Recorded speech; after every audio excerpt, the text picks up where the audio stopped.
आमच्या जागेवर बंदर खात्याच्या जागेवर कोण ट्रेसपासिंग करताय सर? आम्ही लक्ष सर आता देऊ आणि लक्ष देण्यासाठी तुम्ही त्या पदावर असले पाहिजे ना. तुम्हाला वाटतं मी ठेवणार? एवढं सोपं आहे का? तुम्ही आपल्याला अगर आपली जबाबदारी पूर्ण करायला येत नसेल आणि आपल्या बेजबाबदारपणामुळे इथे कायद्याने सुव्यवस्थेचा प्रश्न निर्माण होत असेल तर मी परत संधी कशाला देऊ? डंपर लागताय तिथे आणि अनधिकृत डंपर लावणारे लोक आमच्याच इकडच्या हिंदू समाजाच्या लोकांवर हात उचलतायत आणि मी गप्प बसायचं.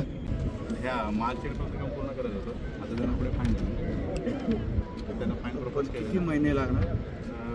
अजून किती महिने? कम्प्लिशनला किती महिने लागणार? तसं होणार नाही. उगाच खोटं बोलण्यासाठी मला बोलू नका. मी फाईन डबल करून टाकेल.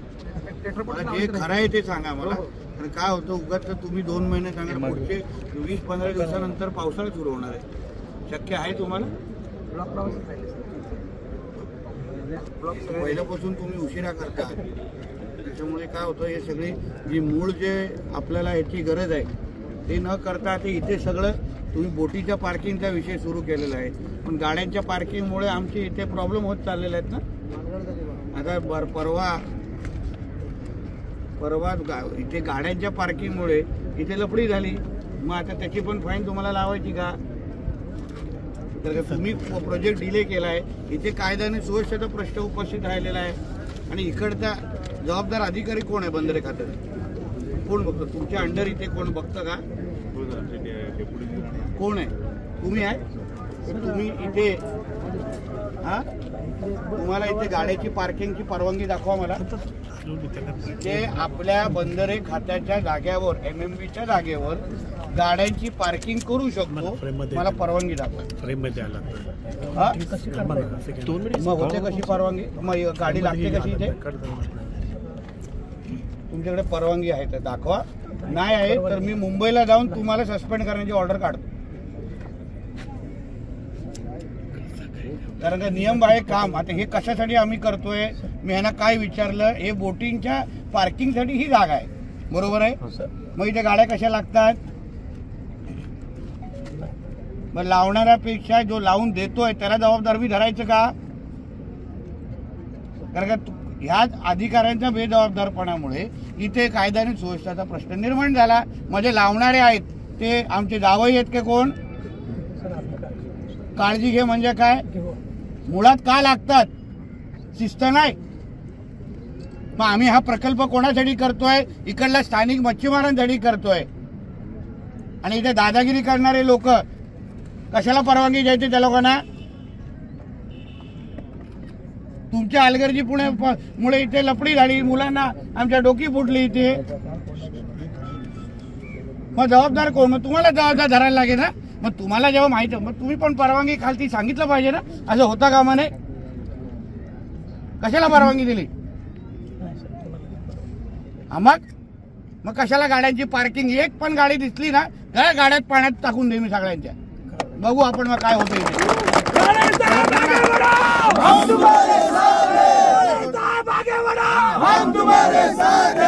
मी हवा भरण्यासाठी नाही बोलत, माझ्या खात्याच्या अधिकाऱ्याशी बोलतोय.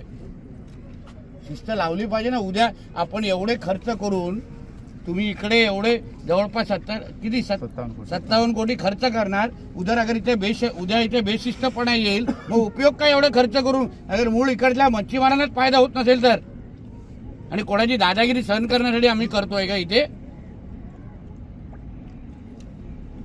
काय झालं तेव्हा कोण सांगेल मला? इथे पुढे या, बाजूला या. आता त्या दिवशी काय झालं इथे? त्या दिवशी इथं ही ज्या गाड्या लागतात इथे डंपर वगैरे सर्व लागलेले होते. पूर्ण हे भरतं डंपरने. सगळे वालू माफियांचे इथे डंपर वगैरे असतात. आपल्या छोट्या वाड्यावाल्यांनी फक्त त्याचा फोटो काढून त्यांनी हे केलं तर त्याला इथं त्या डंपरवाल्यांनी मारहाण केली. ह्या पुलाचं तर पूर्ण हे फुटलं तर 7 ते 8 टाके पडले, याला 14 टाके पडले होते साहेब. आणि असे 10 ते 12 लोकांना असं किरकोळ असं चांगलं जखम झाली होती. एवढी मोठी इथं हे झालं. रजेवर गेलेले आहेत. मग ती जेव्हा घटना झाली तेव्हा कोण होतं? ती जेव्हा मारण्याची घटना झाली तेव्हा कोण होतं? गवार म्हणून ते होते का तुम्ही होता? सर ते रजेवर आहेत सर आता. आणि ही जेव्हा घटना झाली ते होते सर. पाटीलजी तुम्ही होता? ते होते ते होते सर. ते होते ना. नाही म्हणजे पण सर जबाबदारी आपल्या सगळ्यांची आहे ना, हो सर. सामूहिक जबाबदारी आहे ना. हो सर. त्यांची आमची सगळ्यांची सामूहिक जबाबदारी आहे. हो सर. मग आम्ही लक्ष मच्छीमारांचं साहित्य कचोरी वगैरे ती पहिली जाळण्यात आली, तिथून सुरुवात झाली. जी मच्छीमारांना लागणारी जे साहित्य आहेत, जे कचोरी बोटी ज्याच्यावरती उभे करतात, छोटे फायबर जाळण्यात आले, तिथनंही सुरुवात झाली. त्याची केस आम्ही पोलीस स्टेशनला केली होती, तर गुन्हेगारांना जरा सुद्धा शिक्षा झाली नाही. आज तागेत गुन्हेगार मोकाट फिरतायत. आमच्या जागेवर, बंदर खात्याच्या जागेवर कोण ट्रेसपासिंग करताय सर. आम्ही लक्ष सर आता देऊ आणि त्याबद्दल लक्ष देण्यासाठी तुम्ही त्या पदावर असले पाहिजे ना. तुम्हाला वाटतं मी ठेवणार? एवढं सोपं आहे का? तुम्ही आपल्याला आपली जबाबदारी पूर्ण करायला येत नसेल आणि आपल्या बेजबाबदारपणामुळे इथे कायद्याने सुव्यवस्थेचा प्रश्न निर्माण होत असेल तर मी परत संधी कशाला देऊ? डंपर लागताय तिथे आणि अनधिकृत डंपर लावणारे लोक आमच्याच इकडच्या हिंदू समाजाच्या लोकांवर हात उचलतायत आणि मी गप्प बसायचं. मग कशाला हे भगवे बिगवे घालून फिरायचे? कारण खात्याचा मंत्री म्हणून आणि आम्ही हिंदुत्व सरकार आहे म्हणून भाषणात बोलतो आणि आमची इथे हिंदूच मार खात आहेत, तर आम्ही काय करायचं मग?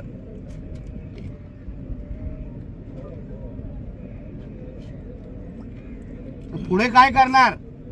सर आम्ही आता या ठिकाणी सिक्युरिटी वगैरे डिप्लॉय करण्यासाठी आम्ही अहवाल आज आलो नसतो तर चालू असतं जे काय चालू आहे ते. मारेपर्यंत विषय गेलेलाच आमच्या लोकांना. तुमची जबाबदारी तुमच्या लोकांची पण आहे ना, सिनियर म्हणून. तुम्ही असं कोणालाही आपल्या इथं मग आपण कशाला एवढे लोक सरकारचे पैसे खर्च करतोय? अगर अशीच मस्ती करून द्यायची आहे तर केवढे मोठे लफडे झाला. त्या दिवशी दंगल झाली इथे, पोलीस हॉस्पिटल पर्यंत विषय गेले सगळे. जबाबदार आपलं खातं आहे ना, पण यांना वर्दी दिली जाते कशाला? आणि कशाला सुट्टीवर गेलाय तो? काय कारण आहे? मिसेस त्यांच्या कॅन्सरचं ऑपरेशन त्याच्यासाठी ते गेलेले आहेत.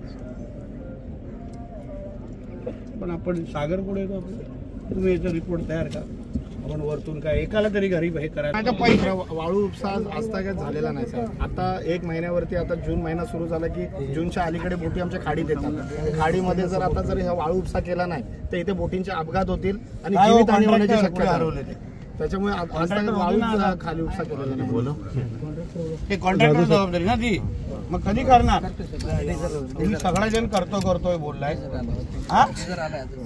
पण आता 20 दिवसामध्ये आमच्या इकडे पाऊस येणार आहे. कणकवलीला काल पाऊस पडला, मग कसा करणार तुम्ही? मला उद्या सकाळपासून चालू पाहिजे. मला माहित नाही. बोटी सुरक्षित आत आले पाहिजे. आमचं एवढं बोटीला कुठल्याही पद्धतीचा त्रास झाला तर त्रास मग आम्ही तुमच्या माझ्या नसावरचा भाग पहिला बोटी हात येतात. तुम्ही काम करत असताना हे स्थानिक लोक आहेत, हे दिवस रात्र इथेच राहतात, बसायचं, यांच्या प्रमुख लोकांशी बोलायचं, त्याप्रमाणे काम. तुम्ही आज काम करणार, निघून जाणार. आम्हाला आयुष्य घालवायचं ना इथे, आमच्या पिढ्यानपिढ्या इथेच राहणार. म्हणून जे काय असतात सगळ्यांना विश्वासात घ्या आणि करा ना काम.